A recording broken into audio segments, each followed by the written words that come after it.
Доброго дня вам, я Мурат бин Муслим, и вы на канале Курдское просвещение. Лозаннский договор. Многие не знают об этом. Заглянем в историю. Ровно 100 лет назад, в 1923 году, в Швейцарии, в городе Лозанна, вот в этом здании, собрались мировые державы, чтобы заключить ряд договоров. Много интересного, страшного и несправедливого случилось тогда. Турции удалось убедить всех, что не нужно создавать автономию для курдов. Убийство представителя СССР, который должен был сказать слово за курдов, распад Османской империи, спорная ситуация с мосульской нефтью. Это и многое другое обсуждалось тогда. Чтобы узнать хоть какую-то правду, сегодня я приехал в Швейцарию. Здесь я встретился с нашим братом, курдским активистом и политическим деятелем, членом Национального конгресса Курдистана Ахмедом Сымко. 100 лет назад вот в данном здании Дворце Рюмин был подписан договор так называемой Лозаннской конференции. Представителем Турции на данной конференции был Исмет Юнини. Но тогда, на тот момент, курды в ней участие не принимали. То есть без участия курдов решили судьбу курдов? Да. Без участия курдов, по сути, решали судьбу курдов. И тогда на этом подписании данного договора Курдистан был разделен между 4 ближневосточными странами. И данный договор стал причиной гонения, убийства, по сути, геноцида курдского народа и на территории исторической родины Курдистан, и за пределом. И это даже коснулось курдов, которые проживали на территории Советского Союза, на территории Красного Курдистана. Да.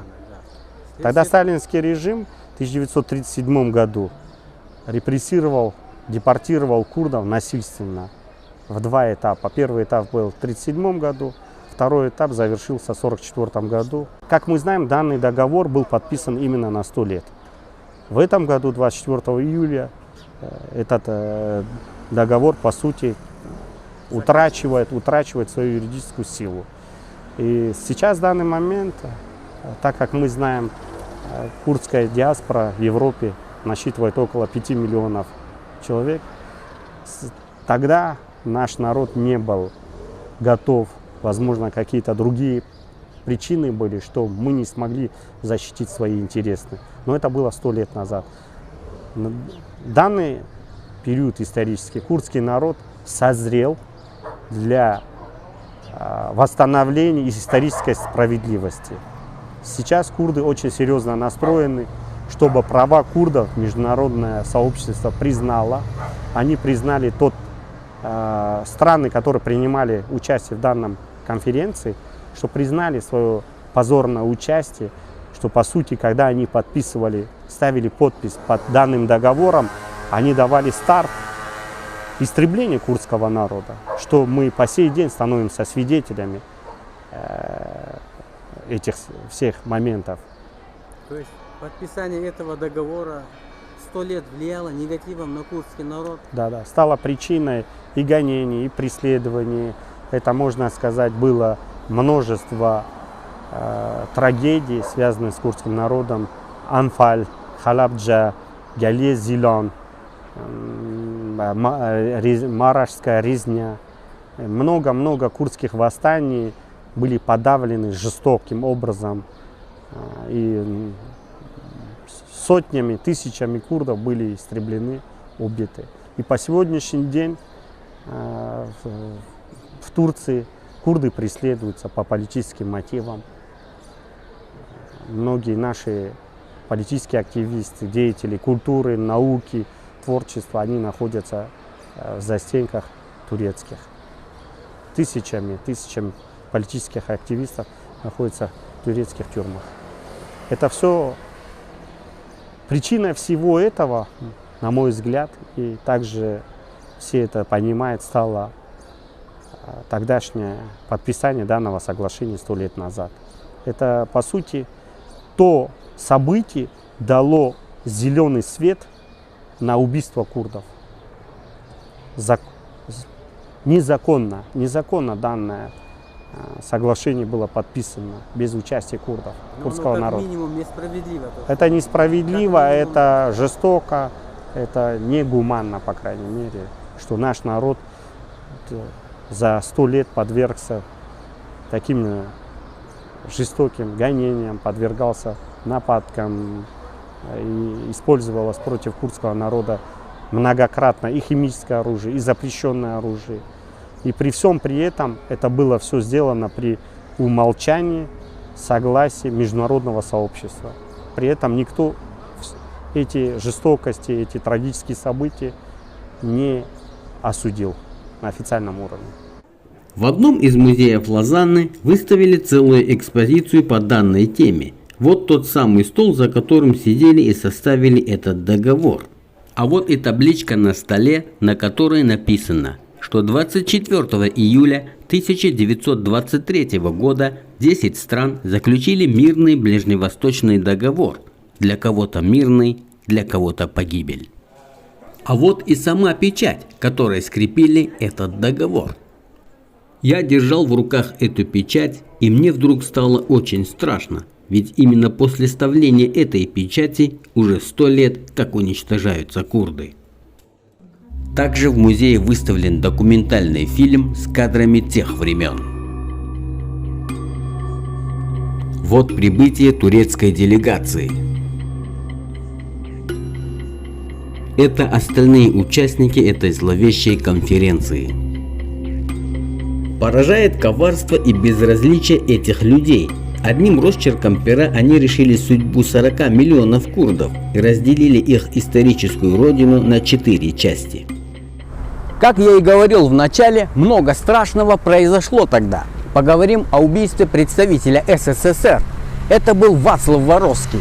Его убили 10 мая 1923 года вот в этом здании. Тогда это была гостиница под названием «Сесиль». Сейчас в этом здании расположена клиника и тоже называется «Сесиль». Вацлав Вацлавович Воровский, советский революционер польского происхождения, публицист и литературный критик, один из первых советских дипломатов, был убит бывшим белогвардейским офицером Марисом Конради. 10 мая Воровский с коллегами ужинал в ресторане гостиницы «Сесиль», где и проживала вся делегация Советов. Музыка играла, ужин продолжался.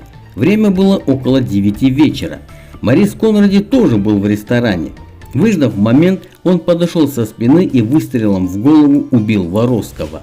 Конради не пытался бежать, отдал пистолет метрдотелю и попросил музыкантов сыграть похоронную песню, но те отказались. Позже суд оправдал Конради и его подельника, и они были освобождены с зала суда. Советская делегация не приехала в Лозанну, чтобы защищать курдов. Просто их интересы могли быть полезны для курдов.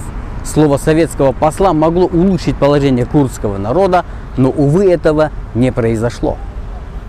Это один из залов дворца Рюмин. Курдская диаспора Швейцарии запланировала провести здесь 4 конференции. Сегодня уже 3-я курдская конференция, и мы тоже приняли в ней участие.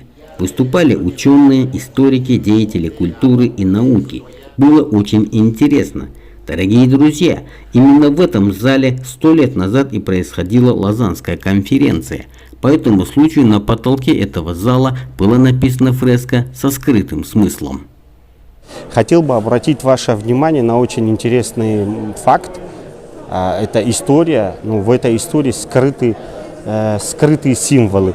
Если мы посмотрим на потолке в этом помещении, в середине, вот в этом четырехугольном квадрате, сделана фреска, овен, распятый на кресте, на фоне белого материала.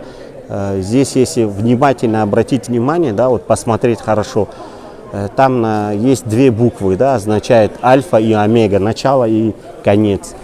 И вот по углам сидят 4 апостола, либо это 4 какие-то мудрецы, или кто, как они на самом деле в этом фреске обозначены.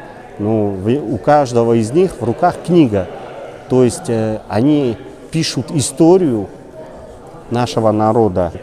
В этом фреске есть некий скрытый символизм, некий скрытый заговор против нашего народа. И мое предположение, что данный овен, если внимательно обратить внимание, у него горло перерезанное, хотя и крови на этом фреске не замечается. Вот в этом есть некий скрытый смысл, скрытый заговор против нашего народа. Вот эти все моменты еще раз нас наводят на мысль, что на самом деле курдский народ, можно сказать, в этом здании был ритуально принесен в жертву.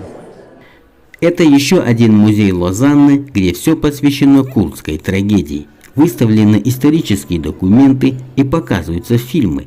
Также здесь выставлена стена трагической хронологии курдского народа с 1923 по 2023 годы.